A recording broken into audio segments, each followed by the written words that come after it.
there's a way to make an entrance. This is my destiny. It was now a conspiracy of witches. Download Veely today.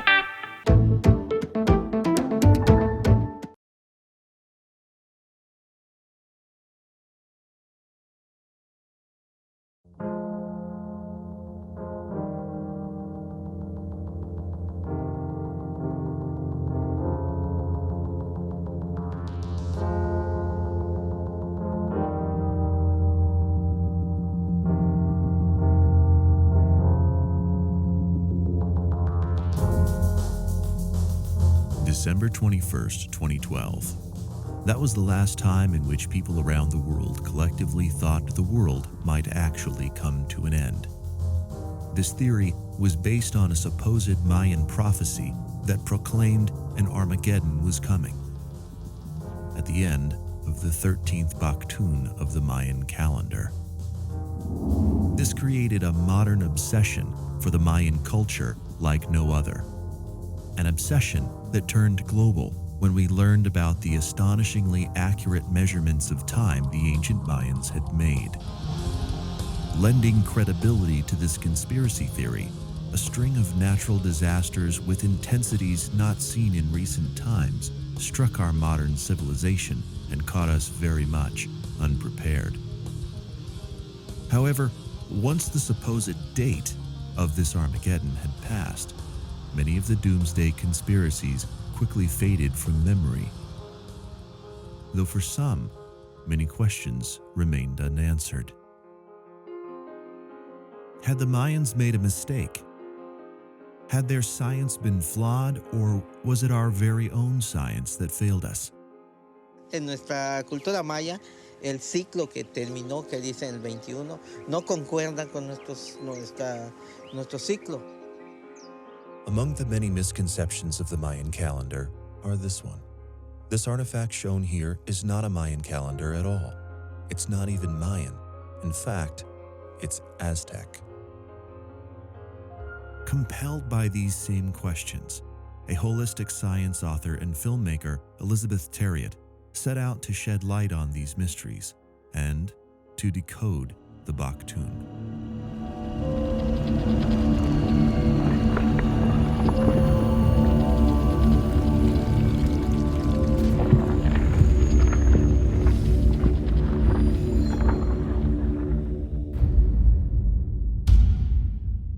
Mankind has been utilizing the night sky for navigation and prediction of seasonal change since prehistoric times. Early man saw in the stars the gods that ruled their lives. These gods' recurring visits created our circular vision of time that prevailed in ancient cultures. In the 3rd millennium BC, the Sumerians created a lunar calendar of 354 days, divided into 12 months. This was a very good approximation when compared to the current lunar year of 354.3670 days. The Sumerian astronomers noticed the sun cycle lasts actually 11 days longer than the lunar cycle. In this day and age, we have approximated our year as 365.2422 days, known as the tropical or solar year, as measured by our orbit around the sun. So the gap between these two cycles was filled by adding in a 13th month whenever it fits, thereby establishing the lunisolar calendar comprised of both entities.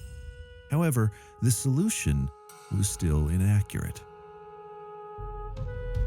The Sumerian calendar continued on in this way with the Hebrews who adopted it during their bondage in Babylon in the 6th century BC. The Hebrew count is geared towards a divine destiny, the arrival of the Messiah, and the restoration of paradise, thereby changing the ancient vision of circular time and replacing it with a linear conception of time. In those years, the Greeks also utilized a lunisolar calendar of 354 days with an extra month.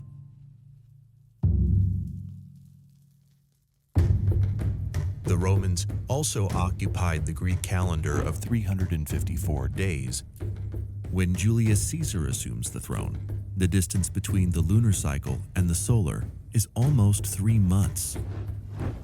So the emperor calls on an astronomer from Alexandria who recommends adopting the Egyptian year of 365.25 days. The astronomer Sosigenes' suggestion of reform would require the addition of 90 days to the Roman year 46 BC. But in so doing, turned the first year of the Julian calendar into the Year of Confusion, because this was the first year that now had 445 days. The calculations of this astronomer had only an error of 11 minutes and 9 seconds per year. This calendar prevailed until the year 1582, when then Pope Gregory XIII discovered that there is now a gap of 10 days between the cycles of the sun and the moon, and then decided to correct the Julian calendar of that year by eliminating the days between the 4th and 15th of October of that year. He decreed that years ending in 2 zeros, whose numbers are not divisible by 4, are not leap years.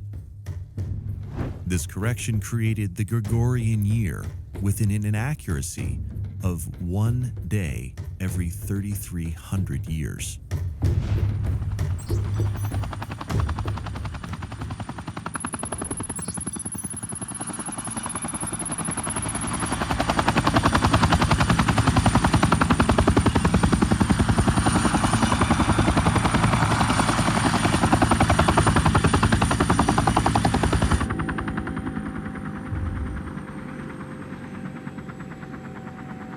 In Quirigua at last. First, I will meet with Abuela Polinario, president of the Confederation of Mayan Councils.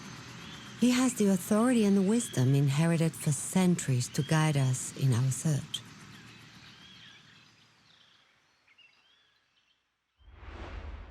The Mayan abuelo is a sage, an individual who has inherited the ability to transmit the knowledge generated by generations of Mayans.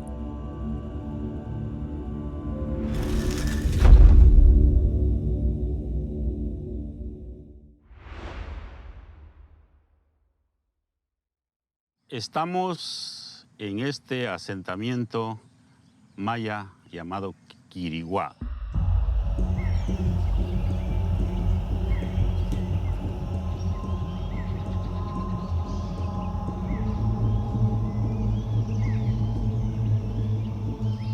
Quiriguá quiere decir la última reunión, la última cena de diferentes pueblos mayas de todo Mesoamérica. Cuando hacían sus grandes ceremonias, sus grandes celebraciones del tiempo, tenían que codificar, escribir o archivar el ciclo. Eso es lo que está en esa estela. ¿En qué tiempo fue?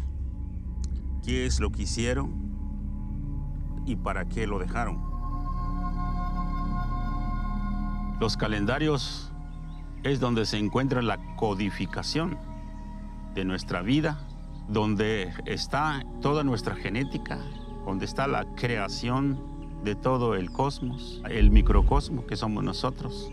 Ahí está codificado todo. Cuando el ser humano se relaciona con la naturaleza, es muy fácil sacar cálculos matemáticos, que son cosas que fue muy fácil, porque era una práctica de vida. The Mayans used a mathematical system that was common to all Mesoamerica. This territory inhabited by the Olmecs since 2500 BC. The Olmecs are also known as the mother culture. The Olmecs give rise to social structure in that entire region.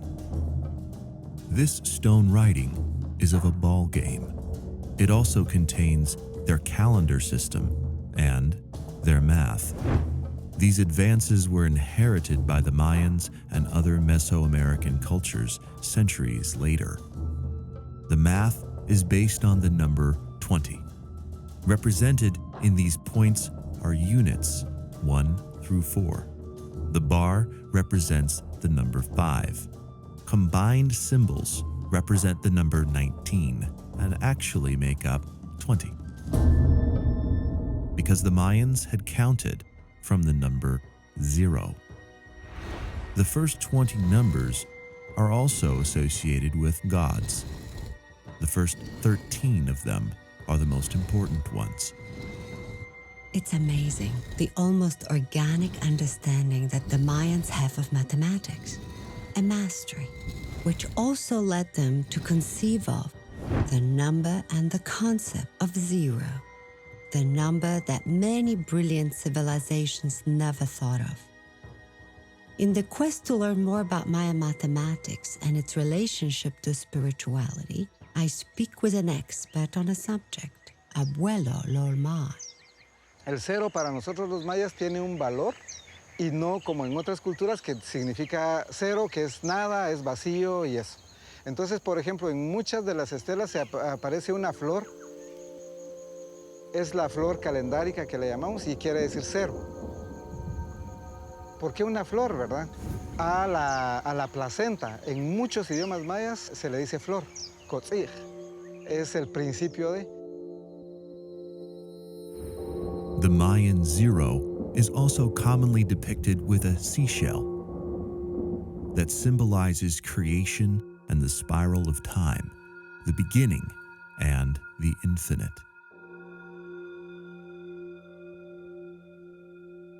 These were complex mathematical achievements. They were a logical development of a civilizations deeply influenced by astronomical cycles. To these people, the numbers weren't just meaningless symbols, but they were the time and the universe bearers, living organisms of which we are part of. Los abuelos, como estaban bien conectados con toda la naturaleza, se internaban dentro de ellos y miraban el sol, miraban la luna, miraban las estrellas. Eso están en la garganta, están en los oídos, los ojos, en los órganos. Pero eso no es magia, eso es un poder. Allí está escrito todo el movimiento y la composición de nuestro cerebro. Ese cerebro palpita. Y lo que está escrito son palpitaciones y esa palpitación tiene un sonido. Y ese sonido produce ondas y esas ondas se vuelven una canción, un canto. Following the words of the Abuela Apolinario, a ceremony is performed. In this ritual, I am asked to search inside myself with the guidance of Don Miguel, a spiritual guide who performs the rites intended to purify my mind and my body. It is an honor to undergo this blessing.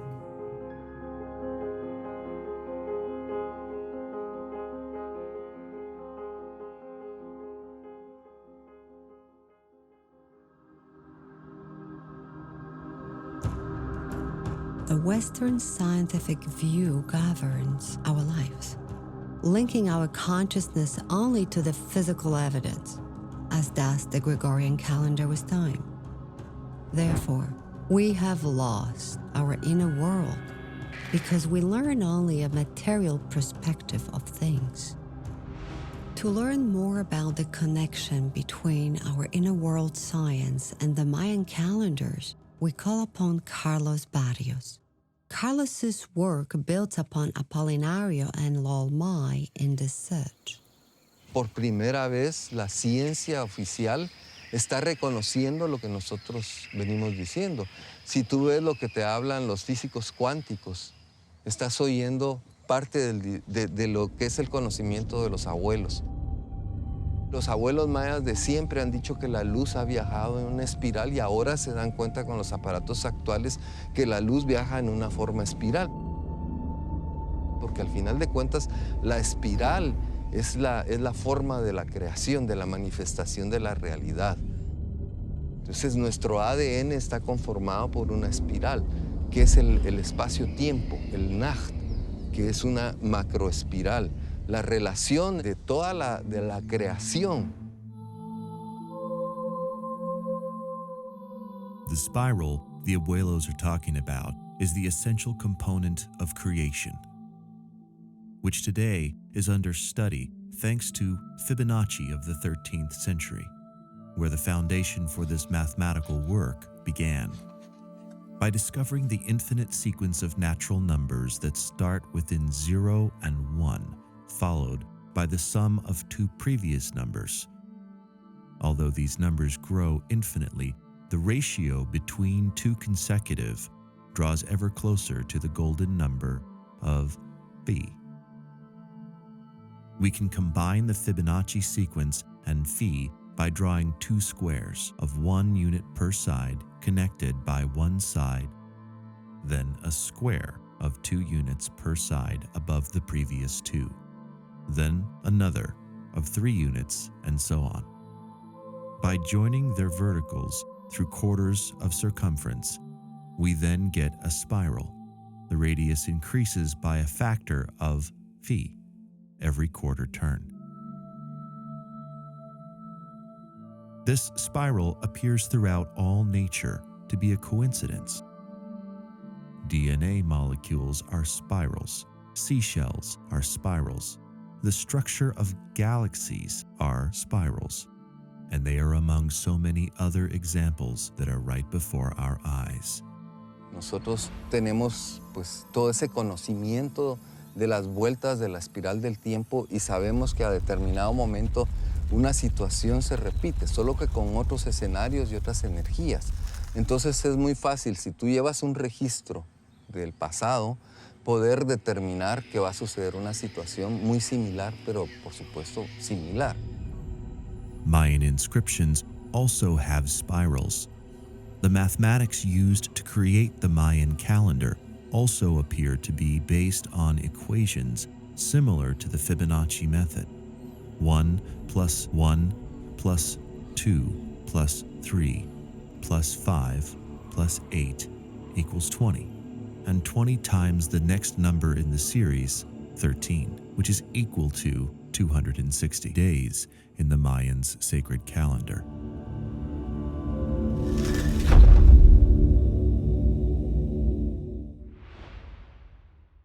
El calendario sagrado es uno de los calendarios muy importante, porque es el que rige la vida de la humanidad. No solo a las personas, sino a las plantas, a los animales y en sí a toda la naturaleza. Los días del calendario sagrado son 20 días, combinado con 13 números. Después de llegar a 13 empieza 1 nuevamente hasta 13 y así sucesivamente hasta completar el ciclo de 260. Y en el mundo maya el calendario sagrado, el cholquij, te da tu energía, tu aguachaquij, con la cual vos sabés quién sos, vos sabés para qué veniste, sabés qué habilidades y qué debilidades tenés y cómo orientar tu vida para una evolución. It is clear that the sacred calendar is more than just a measure of time. It is a critical guide for our survival here on Earth.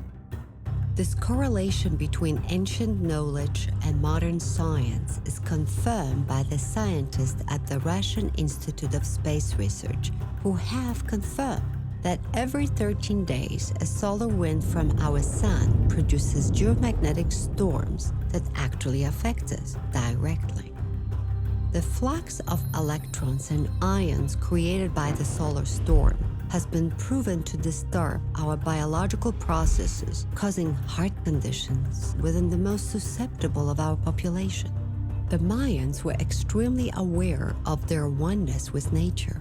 In fact, they may have indicated this within their calculations in the Cholquij, proving that our survival as a species is intertwined with that of our environment and that all of this is celestially influenced. ¿De dónde sale el número 13? Pues de las 13 coyunturas principales del ser humano. Porque aquí tienes 1, 2, 3, 4, 5, 6, 7, 8, 9, 10, 11, 12 y 13. Ahí están las 13 coyunturas principales. ¿De dónde sale el número 20? Pues de los 10 dedos de las manos y los 10 dedos de los pies. Los de las manos van en relación con el Sol, con la energía cósmica, y de los pies hacia la energía telúrica. Si nosotros hacemos una multiplicación de 20 por 13, vamos a tener 260, que ese es el tiempo de gestación del ser humano. El calendario está en nosotros. No necesitamos ahora aparatos para sacar una medida de la Tierra al Sol, porque nosotros, los seres humanos, somos tan exactos porque estamos hechos de semejanza de toda la naturaleza. Actualmente estamos desconectados del tiempo, porque vivimos un calendario que nada tiene que ver de estas tierras. Solo se repite lo que dicen las universidades, las escuelas. Nunca se ha tomado en cuenta los verdaderos estudios que están escritos en las piedras. Son escritos que nos sirven para una mejor vida, para el tiempo en que estamos actualmente. Hablamos así porque para nosotros el calendario maya está en movimiento y cada vez se está agilizando. Lo sabemos cómo trabaja y cómo codifica diariamente a cada instante de acuerdo al Sol, hacia la Tierra o cualquier otro planeta tiene su influencia y lo estamos manejando en nuestra vida. The apparent movement of the sun during its annual journey that takes it around Earth was followed closely by Mayan astronomers, focusing attention on the 4 positions that define the seasons. On the 20th and 21st of March, the sun reaches its zenith over the equator during the spring equinox. The summer solstice occurs when it reaches the northernmost point on the 21st and the 22nd of June. The sun then continues on its journey to the autumn equinox on the 20th and 21st of September, ending at its southernmost point on the 20th and 21st of December for the winter solstice. These solar positions regulated various social activities, mainly agricultural, so they were measured with a very specific calendar. El calendario HAB, que es el calendario agrícola o solar. Este es el calendario que tiene 365 días. Son 18 periodos de 20 días cada uno. Entonces 18 por 20 nos da 360. Hay un periodo de 5 días nada más. A este periodo de 5 días se le llama Guayep. El Guayep es un periodo en donde se agradece de todo lo que ha sucedido en el transcurso del año y también es un momento en donde en el pasado, por ejemplo, se dejaba descansar las herramientas que la persona utilizaba todo el año. The Hab operates independently of the sacred calendar of 260 days. If we start the year with the day 0 pop, the next day will be 1 pop, and the month ends with 19 pop. Then comes 0 uo, and so on. They continue to do this infinitely. Podían leer las galaxias, sabían en qué momento marcaba cierto tiempo para vivir bien, para vivir en balance y equilibrio con la naturaleza. Se escogía alimentos de acuerdo a los meses del calendario. Se practicaba, por ejemplo, el despertar del sueño. Se practicaba, por ejemplo, cantos. Se practicaban danzas. Se practicaba, por ejemplo, las prácticas con las medicinas maestras.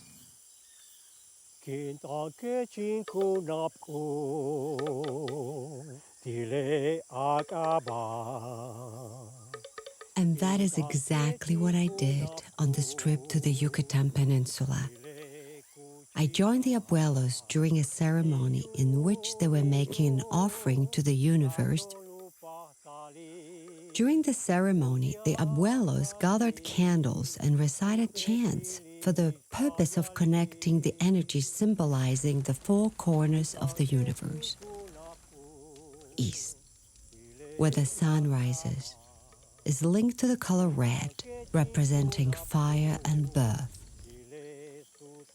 The west, where the sun sets, is associated with black or blue, the decline and death. The north, to the right of the sun, is associated with the color white, life and air. The south, to the left of the sun, is linked to the color yellow, seeds and wisdom.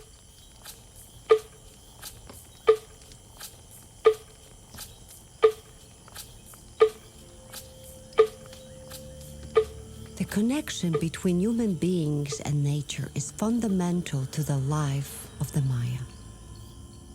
This is also reflected in the Mayan calendar. Although experts do not agree on how the Mayans fit the hop into the solar year, a gathering consensus is emerging. Meanwhile, at the National University of Honduras, a scientific paper was published that proposed that they had discovered a perfect repeatable lunar cycle of 235 moons within a 19-year period. This new discovery was actually written in stone in the Copan thousands of years ago by the Maya. According to the Mayan ratio of 149 moons equaling 4,400 days, a lunar month is equivalent to 29.5302 days, which multiplied by 235 moons gives us exactly 6,939.5973 days, or 19 years. If we divide those 19 years by that equation of days, it gives us an average year length of 365.241963 days within a year. The Mayan calendar produced a result closer to the actual tropical year of 365.2422 days, a calculation far more accurate than the Julian and Gregorian calendars, which were developed 1,000 years after the Mayan calendar had been created. La precisión, digamos, astronómica y matemática de los calendarios es increíblemente perfecto. Cada uno se puede utilizar independiente, sin embargo, son como engranajes. Cambia un día en uno de los calendarios, cambia automáticamente en todos. Así es como camina el engranaje del tiempo. Comienza por la matemática, con un respeto a un símbolo que es el Bats, como el origen del ser humano. Entonces comienza por el Bats y luego la numeración. Entonces está el número y se va jalando de acuerdo al Chotig, al Cholquín. Así se va y va jalando los meses. A lot of people look at the representations you might see in popular magazines showing these gear wheels of time, the Maya gears. You have the 13-day gear because they had numbers from 1 to 13, like we do 1 to 30 in a month. And then they have the 20 gear with the 20 days of the names. The way we have Sunday, Monday, Tuesday, Wednesday. And so those two gears, the 13 and the 20, roll around the same way our 7 days of the week roll around with 30.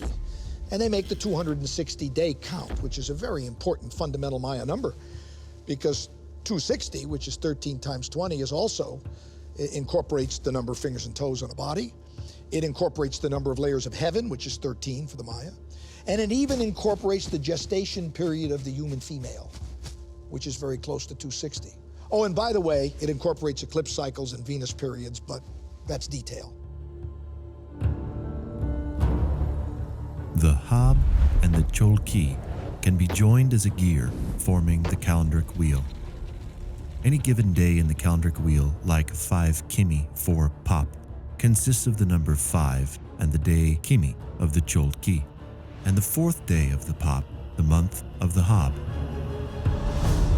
It's important to understand that using this system, it will take 73 rotations of the Cholqui and 52 rotations of the Hab to repeat the same date. The calendric wheel is also associated with 4 directions of the cosmos, dividing the 52 years of the Hab in 4 parts of 13 years. When this cycle is completed, it is a very special time for the Maya, who would put out all of the fires the night before and not relight them until the next morning. The significance of which cannot be understated, because it is the equivalent of shutting off all of the power in a major city every year at New Year's.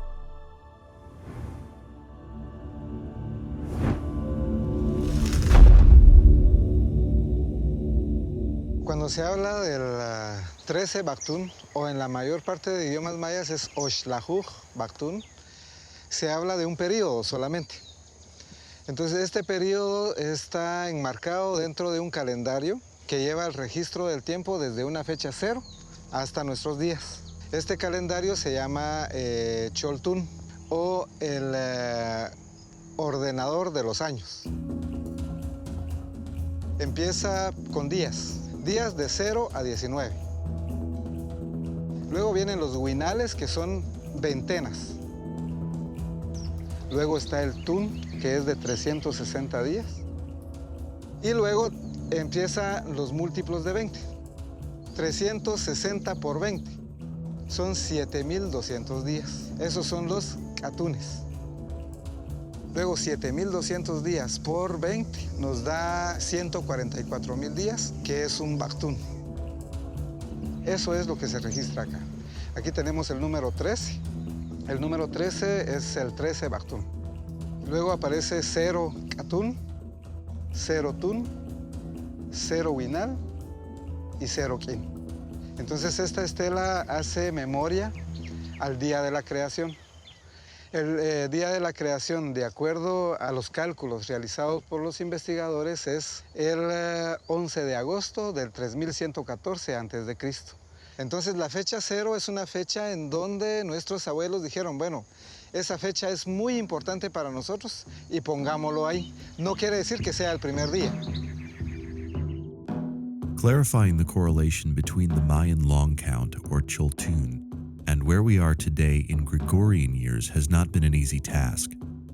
One of the most accepted models is the Goodman-Martinez-Thompson model. Using the Julian day as a continuous count of days that started on January 1st, 4713 BC, we can calculate that there have been 584,283 days since January 1st, 4713 BC. However, the Julian place count has no year 0, so it's going from year 1 BC to 1 AD with no place count for 0. Once the Goodman-Martinez-Thompson mathematic model is applied, we can identify the Mayan 0 date of 13:0.0.0.04 Ahau 8 Kumku as 3114 BC. By calculating the year 1 BC to the year 0, it's actually the year -1 BC and so on. Thereby utilizing the proleptic Julian calendar, it can be calculated that the beginning of the long count was actually in 3113 BC, the widely accepted date historians use. ¿Por qué vas a medir cientos de miles de años si no tienes una conciencia clara de eso? Nuestra mente no tiene la capacidad de entender eso, porque estamos pensando con la mente racional. Tenemos que trascender la mente racional para poder percibir eso. Tenemos que entrar dentro de esas medidas de tiempo gigantes que hacían los abuelos. The Mayan long count is not oriented toward an end. But as the Hab and Cholqui have proven, it's about measuring cycles. However, in this case, these are cycles of an extraordinary length. So where did this whole doomsday prophecy come from? And a Maya shaman I know well told me, why is it that you gringos are so worked up about the 2012 calendar turning over? We know very well that it means that we will try to make there be a new beginning. We will try by our actions to make it a better world. And I thought in talking to the Maya shaman that that's not so different from what we do on New Year's Day, which is the end of a cycle, the end of the year. Mucho viene de un concepto europeo o estadounidense y cristiano. Entonces el cristianismo nos dice que hay un fin del mundo. Entonces el 13 Baqtun es el fin del mundo. Ahora se ha encontrado en un sitio que se llama Tortuguero un monumento en donde dice que se completa el 13 Baqtun, 4 Ajau, 3 Canquín. Y eso nos lleva al 21 de diciembre del 2012. Sin embargo, hay periodos mucho más largos que los Baqtun. Consisting of 13 Baqtuns or 5,200 tune years. Hay Pictun, Calaptun y Quinchiltun. ¿Para qué nos sirve a nosotros esa medida de tiempo?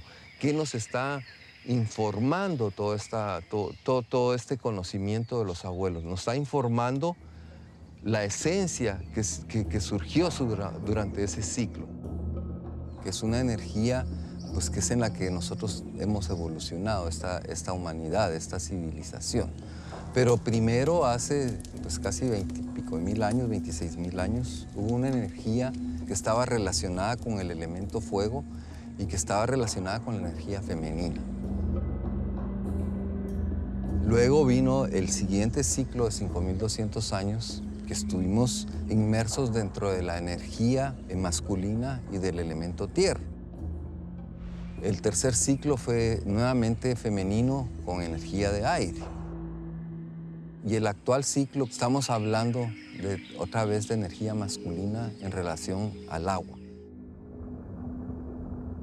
Water is the element that abuelos point to as part of our humanity. An element that is present in caves for the Mayans, places which are also portals to the underworld. Therefore, in the caves lives the god of death, Ahpuch, alongside the water god, Chak, and the goddess of fertility, Ixel.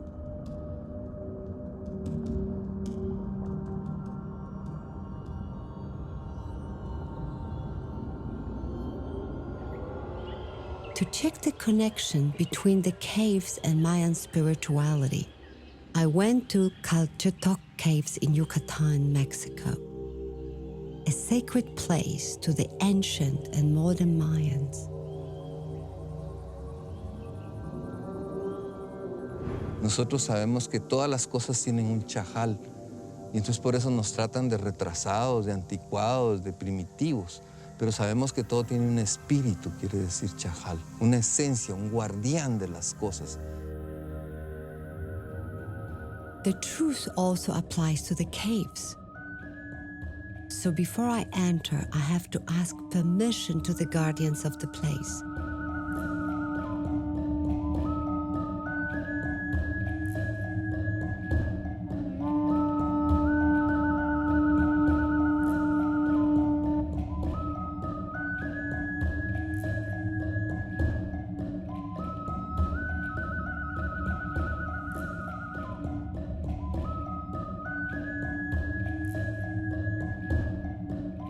Once the guardians recognize me, I am then permitted to enter the cave with Don Rogelio, the guide of the place for over 30 years. Estas son las sartenejas para recolectar agua a los mayas. Es decir, todas las piedras que ven acá, los mismos mayas lo tallaron y lo colocaron bajo de cada estalactita donde vieron que cae There's still water collecting. Sí. At the entrance, we find the water element, which is picked up by the abuelos because the origin is sacred.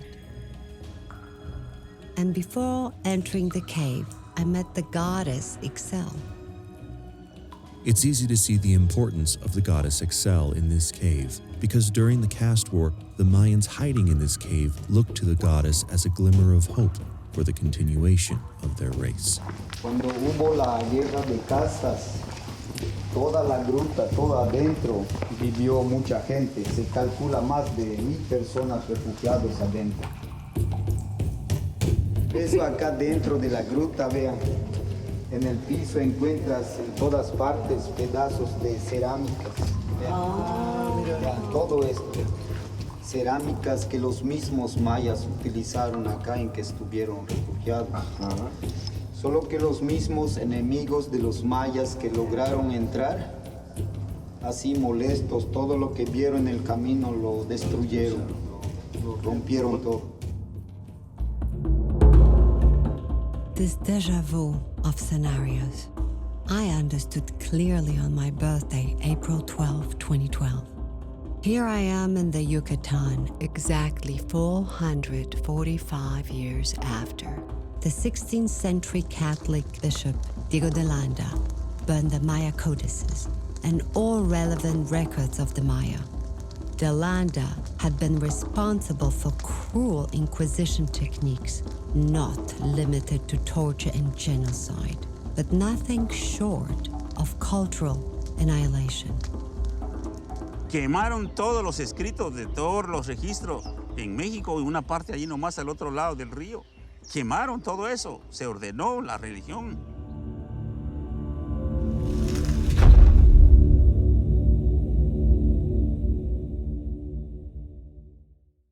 ¿Qué es lo que hacen los calendarios? Es enseñarte.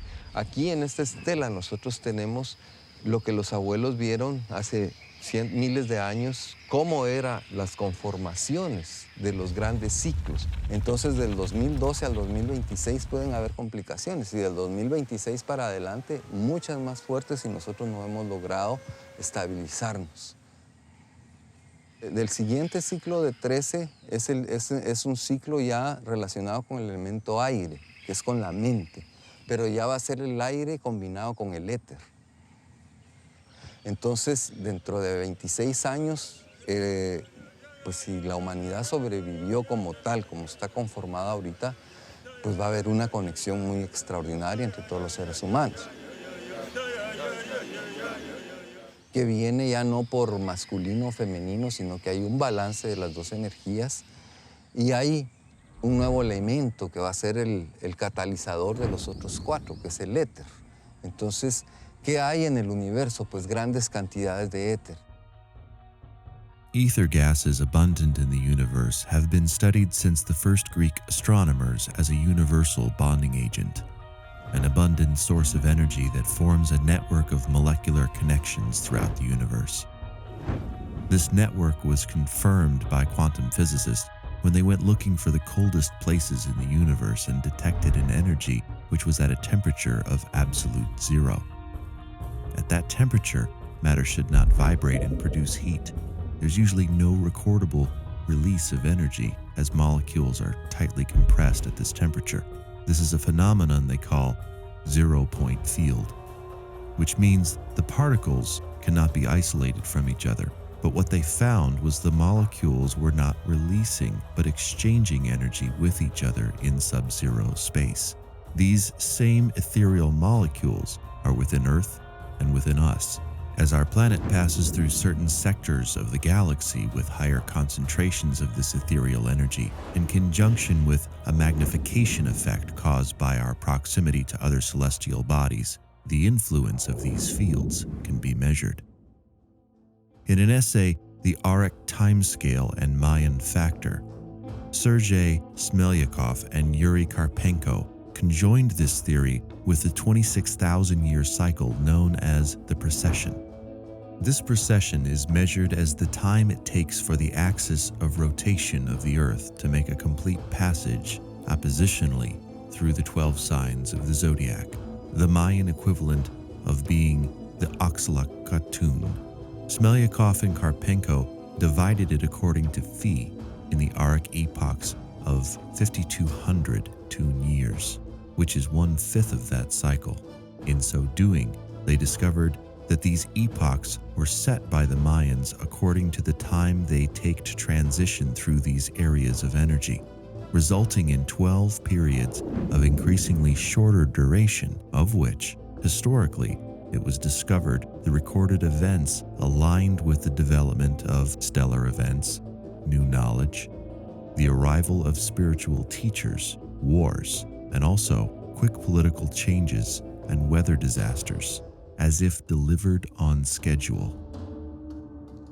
2013 is the date given to the end of the 13th Baqtun by Smelyakov and Karpenko, also being the beginning of increasingly short cycles of demographic and environmental changes that will affect our planet until 2050. These researchers agree with the abuelos that there are serious problems coming our way. And that's why. La espiritualidad de este tiempo tiene un nombre y esa es acción. Ya nos podemos poner a meditar 20 años para alcanzar la iluminación. No hay tiempo, porque ya estamos en la época de destrucción, de cambios, que si nosotros no evolucionamos rápido, pues nos vamos a quedar.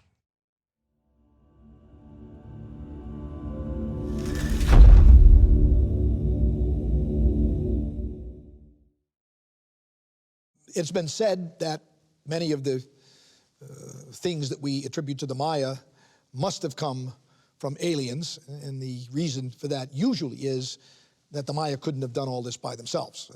Who could have built these cities? The great explorer John Lloyd Stevens of the last century, the previous century, the 1850s, 1840s, was confronted with this question when he wrote in his best-selling book of the year 1841, Incidents of Travel in Central America, who could have built these ruins? The people here are in decrepitude. How could they have done it? And then he goes on and says, but I do think that most likely it was their ancestors who built them and who made all of these great achievements. I think he was right on with that, and I think that's where most of us stand today. But why do we resort to aliens? I think one reason is our techno-dependence. We cannot imagine that anyone who didn't have computers, iPads, cell phones, highly developed system of computation could have been responsible for measuring the movement of Venus or the phases of the moon or predicting eclipses. But those of us who try to do these experiments without the use of any tech, that is, who do it in a low-tech way, will very quickly find, if we're patient, that yes, you can do all these things. So this resorting to the exotic, I think, is, in addition to being a great story, is also, I think, comes out of the not unwillingness to believe that any culture so low as the Maya, and here I think we placed them below us, could have done these things. And that's a mistaken notion. We seem to have a habit of enlisting the far away to get answers. We don't trust our institutions. We certainly don't look to Washington for answers. We don't look to the UN. We look farther away. We hardly even trust our own history. We don't even look to the great historical figures of the world.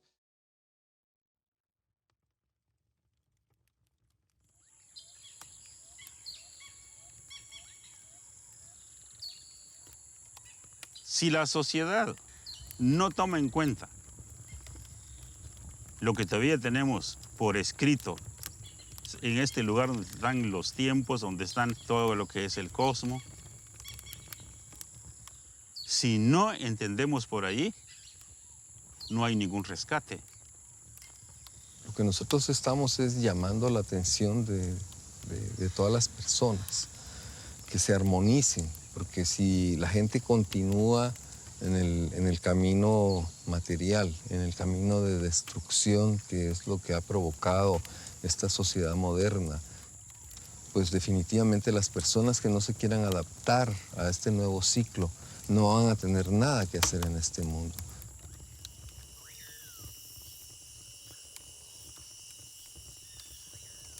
So right now, Baqtun is giving us another start and another possibility of doing it better. Tú ves ahora la sensibilidad con la que nacen los niños nuevos, las nuevas generaciones. Impresionante es la conciencia que tienen con la naturaleza, la conciencia ecológica y el conocimiento que traen. Ellos son los que van a vivir este cambio. Within every newborn soul here on Earth, there is an opportunity for humanity to change course in any direction. Anything is possible. And with the technology in place right now, the reality of a collective consciousness is just a step away. As we already have through the use of existing technology, a collective consensus. Interconnectivity on a scale never before imagined even by fictional writers and those who claim to have clairvoyant powers. Technology which looks more and more biological as it advances, as it has already begun to transcend its mechanical limitations. Concept not lost on the Mayans, who skipped over much of the mechanical to focus their genius on mastering their own interconnectedness with nature rather than isolation from it. Through estimating the speed of exponential technological advancement, we can only say for certain that the technology of the future will be well beyond our ability to explain it. It will, in fact, seem impossible for anyone not immersed in the technology of the time to understand how it works. Therefore, it is clear that as more of us connect with nature, the cosmos, and ourselves, it is more likely that we will be able to achieve the necessary evolutionary leap for humanity and our planet. This connection will allow us to find the ways to preserve our existence in a sustainable form as symbiotic rather than parasitic to our host planet. Por supuesto que este es por supuesto, estamos en un cambio energético. Entonces, lo importante no es descifrar lo del conocimiento, lo importante es vivir ese conocimiento.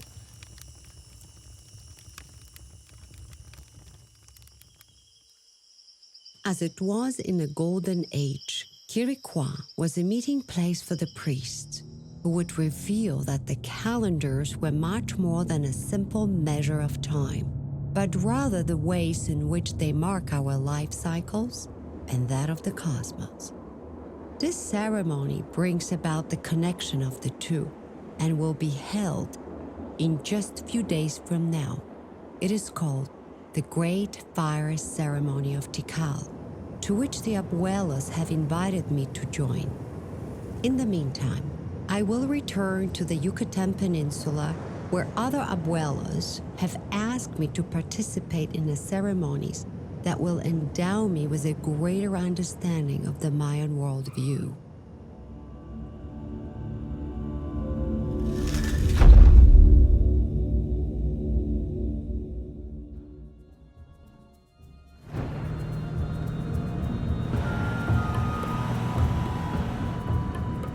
I turn to the UNAM, excited to learn more in depth about the Cholquí with Canek Estrada and Laura Sotelo. Dentro de la cultura de los Altos de Guatemala se han conservado de manera tradicional varios aspectos de la religiosidad prehispánica. Uno de los más relevantes es el calendario de 260 días. Se piensa de que cada día es una fuerza espiritual. En Guatemala a todas las entidades metafísicas se les llama nahuales. Se dice que estos 20 nahuales, que estos 20 señores de los días, son los que contienen las respuestas de todas las cosas de la vida. Cada uno tiene su especialidad, entonces uno debe de buscar el día específico que trabaja sobre ciertos aspectos. Por ejemplo, hoy que es día cabal, su nombre significa como la aurora, el amanecer, lo temprano. Entonces, el día de hoy se buscan cosas que vean relacionados con el aclarar alguna situación de la vida. Ahora, por ejemplo, el día de mañana, que se llama Oshipkat, es un día que lo enreda a uno o que lo aprisiona a uno. Entonces, es un día adecuado para, con ceremonias, pagar de que uno no esté enredado. The anthropologist Barbara Tedlock tells a wonderful story about a young man courting a woman, and he wants to propose to her. But he knows that he can propose only on the day one monkey, number 1 of 13, day monkey of 20 in the 260-day calendar. So the night before one monkey, he gets horribly drunk because he's anxious, sleeps through the day, wakes up, and is told by his local daykeeper that he has to wait 259 more days to propose. The point is that the rituals, many of them dictated in these written documents, these codices, are very, very prescribed. You only do certain things at certain times. Men do certain things, women do certain things, there are certain offerings and so on to certain deities.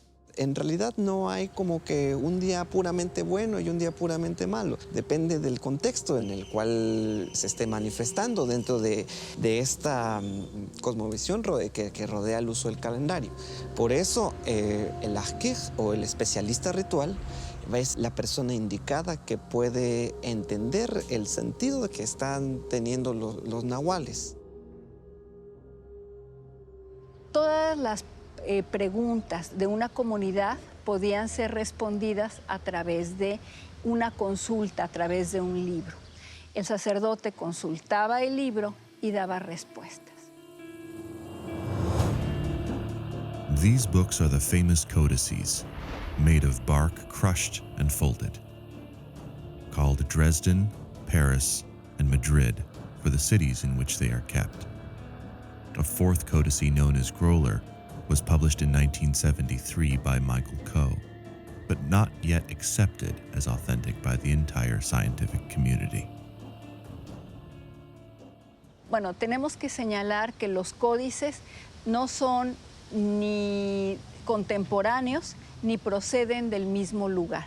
Son textos sagrados y al parecer lo que contienen escrito son recursos de memoria, recursos mnemotécnicos, para que el sacerdote pudiera responder a las preguntas. Hay algunos autores que piensan que son como pequeñas enciclopedias en donde se contenían asuntos de carácter astronómico, calendárico de tipo general, por ejemplo, augurios para Año Nuevo, augurios para ciclos de 20 años. Y lo más común en los tres códices son augurios diurnos para cada uno de los días del calendario sagrado de 260 días.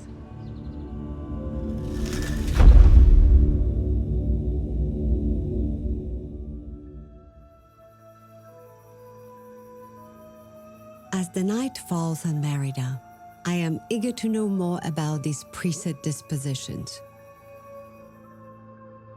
I stay with Connect to look deeper into the Dresden Codex for answers to never before asked questions. El asunto de estos almanaques es que están pensados en términos de corto plazo. Y los ciclos que están relatando se continúan repetitivamente, pero en intervalos pequeños. O sea, no digamos de que aquí está relatado lo que va a escribir, pasa dentro de 500 años, ¿verdad? Sino está hablando de lo que acontece cada año.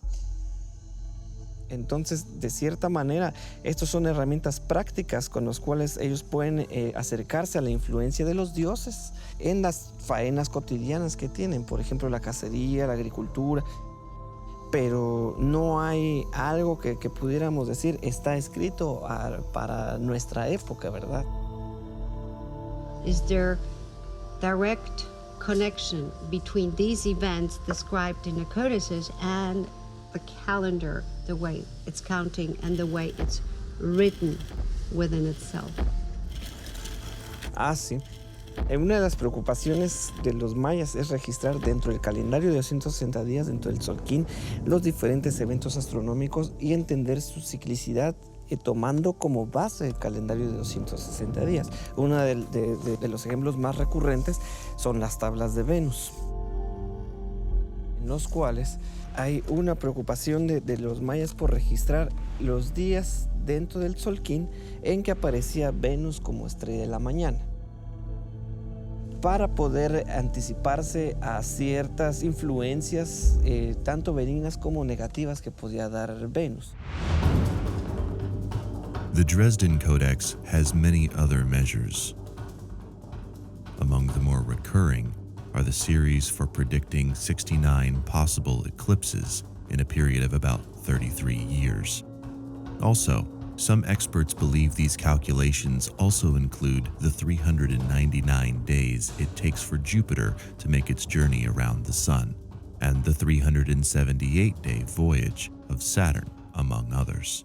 Can you tell us which other planet is recorded that brings the peace, harmony, and enlightenment? Bueno, es que ese tipo de augurios está más relacionado con las ruedas catúnicas. Y los catunes son periodos que duran 20 veces 360 días, un poco menos de 20 años. Y tenemos documentos como los libros del Chilam Balam, en donde se habla acerca de lo que se esperaba para cada catún. Y expresamente hay algunos donde se dice que son épocas de abundancia, épocas de paz. Hay otros donde se dice hay épocas de guerra. Hay unos donde incluso se habla acerca de la llegada del cristianismo. Pero estos augurios no están muy relacionados con eventos astronómicos propiamente. Ahora hay algo similar, ¿verdad? Entre algunas comunidades mayas se escuchaba el asunto de que si en 1810 había iniciado la Guerra de Independencia y en 1910 había iniciado la Guerra de Revolución, en el año 2010 tendría que ocurrir un evento similar, en tanto que había la repetición de estos ciclos. Y ahora ellos, en este afán de reflorecimiento de su cultura, dicen que este es el Baqtun en el cual los mayas van a resurgir.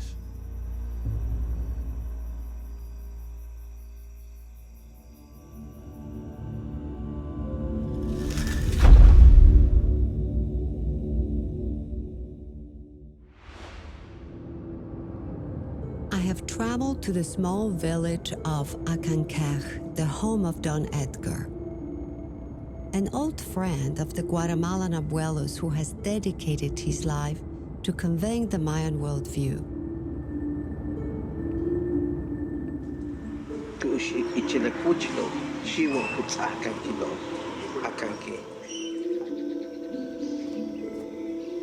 Okay, vale.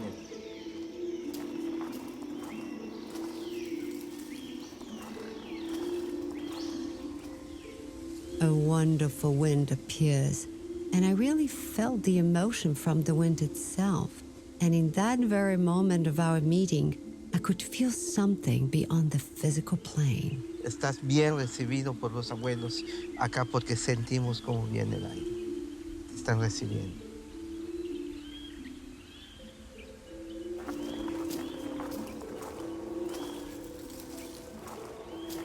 En esta parte combinamos lo que es planta con la cosmovisión maya.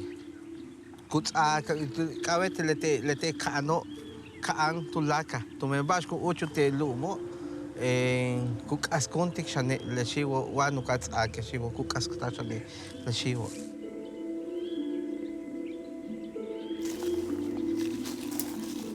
Y así seguimos en esta otra. Oh, recognize that shape. Esta planta que le llaman el árbol sagrado, la ceiba. Se relaciona la planta con los cosmos, con el eje cósmico. 4 planos hay bajo la tierra, que es el tronco, que es la raíz. Y el tronco, son 4 planos sobre la tierra. Y la rama significa 4 planos en el cielo. 4 planos en el cielo, 4 sobre la tierra, 4 abajo, unido en un solo punto, que hace el número 13.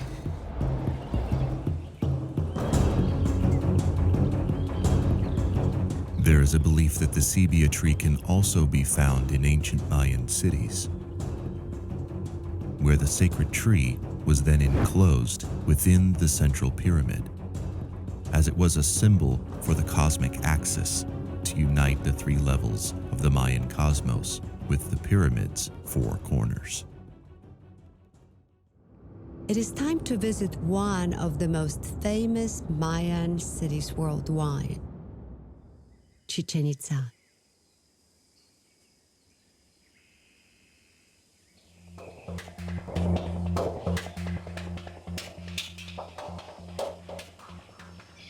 In Chichen is the Kukulkan Pyramid, which is located in the center of the city, symbolizing the four directional divisions of the universe.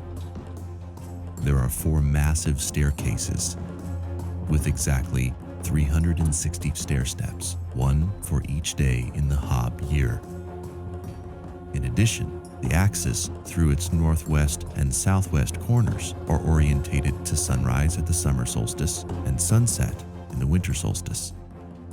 This provides the famous shadow of the snake from the upper temple, which descends the 9 levels of the underworld, represented by the 9 levels of the pyramid.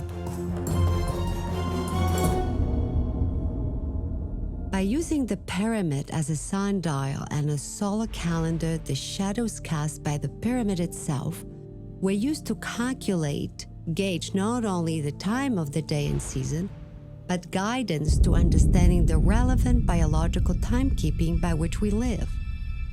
But this is not just a massive sundial, but it is also a gateway to the levels of the cosmos. Anybody who's been to the Maya ruins, has taken the tour, knows that you can go inside a pyramid, there's another one. There's a set of steps there, inside there another one, and inside there another one. And it reminds me of the little Russian dolls I have where you unscrew one and there's another one. Monkeys in a barrel is familiar, and then you take another one and another one and they go down. And well, why do they do that? We might think in our practical way that it's a real estate problem, they have a lot of places to build. Probably not true. I think this is very important. I think what they're doing is preserving their history, and the history is written in the architecture. Now, what do we do with our history? Back when I was a kid growing up in New Haven, used to go to the Howard Theater on Howard Avenue every Saturday morning. For 14 cents, I could see a bunch of cartoons and Three Stooges, and I loved it. When I went back to my hometown some years later, theater had been torn down. There was a bowling alley that replaced it. 20 years after that, the bowling alley was gone, and there was a hair salon. You get the point. We do it with stadia. We take our big stadiums and tear them down and rebuild after 10, 20 years. But the Maya didn't do that. They preserved history so that if you take a slice through a Maya building, you go backward in time, perhaps a cartoon or two, perhaps a ruler or two, because the rulers were very fond of rebuilding when they came to office. So a slice through Maya architecture is a slice through history. And the underworld knows this area is riddled with vast caverns, natural gateways leading to the Mayan underworld. I head back to Ixbaba, anxious to connect what I have learned both on the surface and underground with the higher levels here. Los poderes están estructurados debajo de las pirámides, debajo de todas estas gradas que se vienen de las pirámides, no son más que es la manera de cómo vivir.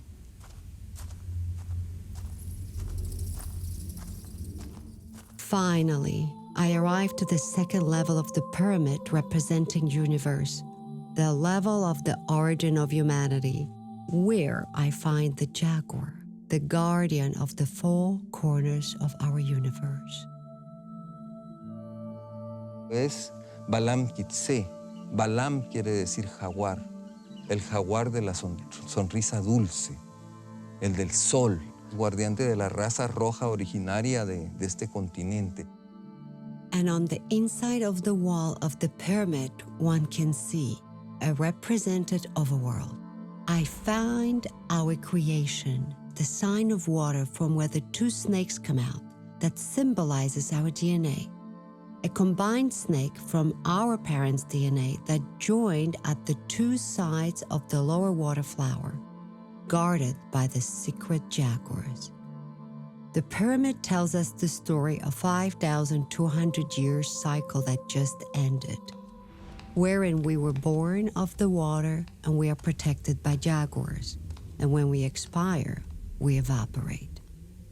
To learn more about what the Yucatan Mayans had to say about the 13 Baqtuns and the next coming cycles, I go back to talk with Don Edgar. En estos periodos, el gran temblor que estaban esperando, el temblor no se refería al temblor físico o químico de la materia de la tierra, sino que el temblor era del ser humano, era en el corazón. Por eso en el 2012, cuando lo publicaron los grandes señores científicos, comercializaron en parte de nuestra cultura. En nuestra cultura maya, el ciclo que terminó, que dice el 21, no concuerda con nuestro ciclo. 2014 es para nosotros, la cultura maya, termina lo que es este ciclo a partir del 16 de agosto. ¿Por qué agosto? Porque el calendario no puede terminar en diciembre, porque en diciembre es el calendario europeo. 2014 más 52 años nos vendría dando 6 en el 2066, es el cierre de otro ciclo. A partir de estos 52 años es una era de armonía. 52 años de amor, 52 años de desarrollo, todo esto. Pero debido a ciertos movimientos telúricos, la Tierra ha perdido un cierto desequilibrio. Entonces es un poco difícil que haya una alineación a la perfección, como habían dicho nuestros ancestros. This really is a very important revelation. As Guatemala's abuelos, Smelyakov and Karpenko, Don Edgar, also see difficulties for humanity in the coming cycles. Concerned, I ask what to expect for 2066. Se teme a que en el movimiento telúrico de nuestra madre tierra queda un momento en que el polo puede reinvertirse. Entonces, al momento en que se reinvierte el polo, puede ser que esté más lento el movimiento de la Tierra o puede ser más rápido. Entonces, eso va afectando lo que es el medio ambiente. Y lo estamos viviendo. ¿Por qué? El hombre ha roto el eje cósmico. No cuidamos a la madre Tierra. Lo que le pase a la Tierra afecta al ser humano, afecta al hombre. Si no logramos el equilibrio, ya definitivamente ya nos va a ganar esta parte. Si nosotros damos una conferencia, si mi conferencia va a ser negativo, influyo mi negatividad a todos. El amor es lo que debemos de infundir a nuestros hijos, a nuestros hermanos, porque es uno solo, es el universo. Todo eso es la energía.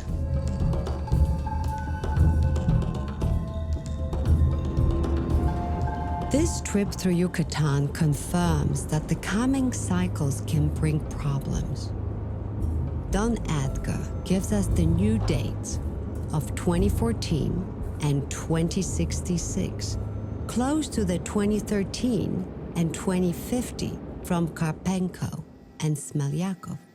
Suddenly, it becomes urgent to make change in our own life. Internalize the knowledge and learn to live with it. Next to the warm fire and the spirit of the abuelos and abuelas in the great Tikal, I'm hoping to close my cycle that started in Quirigua and start a new one.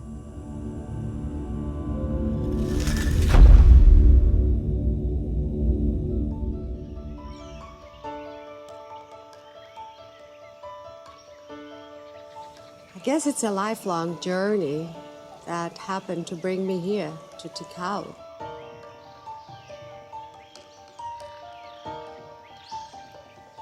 after visiting other places that marked how our civilization has evolved.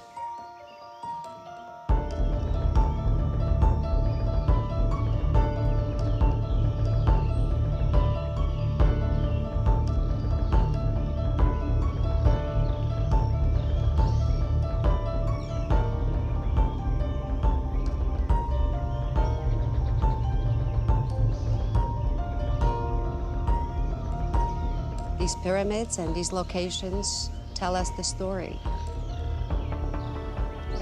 Es la casa del tiempo energético del cosmos. Eso es el Tikal, donde se estudió el espacio y el tiempo. Entonces, cuando se hace una danza, es para balancear la energía del corazón del cielo, del corazón de la tierra, rukushka, rukushulejo. Pero no es una cuestión allá afuera, sino es una cuestión también adentro de nosotros.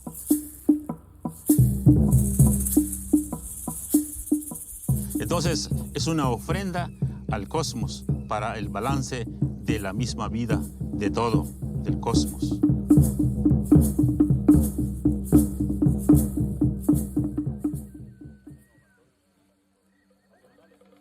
Sound, music, and dance are so important in our lives, something that Mayans knew perfectly how to apply to the well-being, and combining all other intention-resonating elements in their ceremonies. En lo maya, la ceremonia es la cultura de vida. La cultura de vida para conectarnos directamente con las enseñanzas dejadas en cada lugar ceremonial. Una ceremonia es como agradecer, ofrendar o hacer un trabajo para que nos entiendan las estrellas, el sol. Para tener buena salud, buenos pensamientos interiormente, vibrando con los 5 elementos de la naturaleza.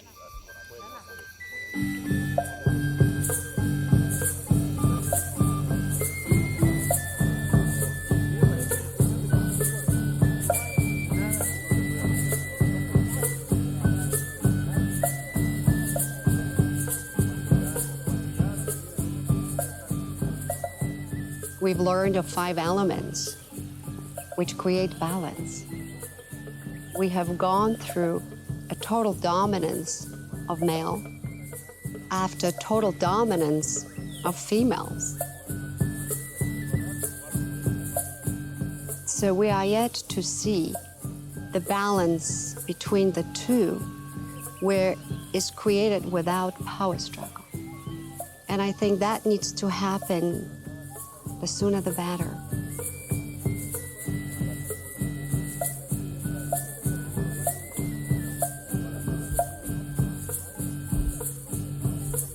Esas energías activan una sanación perfecto con el equilibrio perfecto de la naturaleza, desde la dirección del cielo, que es Dios, el hombre y la naturaleza. El balance de esos 3 da la sanación, y eso solamente se logra a través ya de las prácticas de lo que nuestros abuelos sabios mayas dejaron.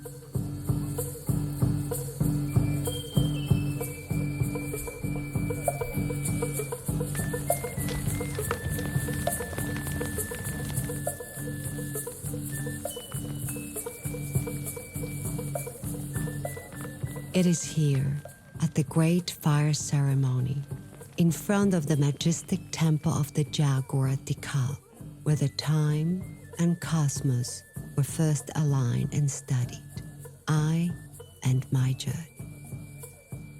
I'm just so happy that the words sometimes don't come out. The emotion is strong because you know you're in the presence of ones that know you, and you don't have to tell them anything. They know why you're here.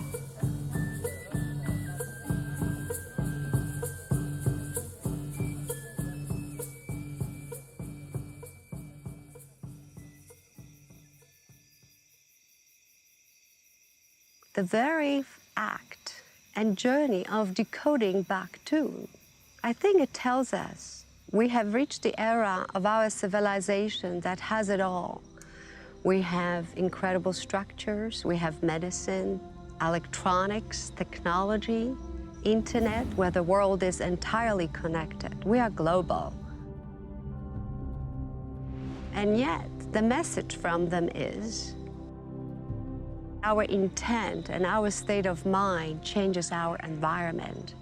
And when they speak that now it's the time to change our way of living, maybe that's the message. We do have the power of persuasion that comes from the power of intent. They're telling us, you are empowered and you can do this. So how about we create an era of abundance? And we start by creating abundance from us, from within us.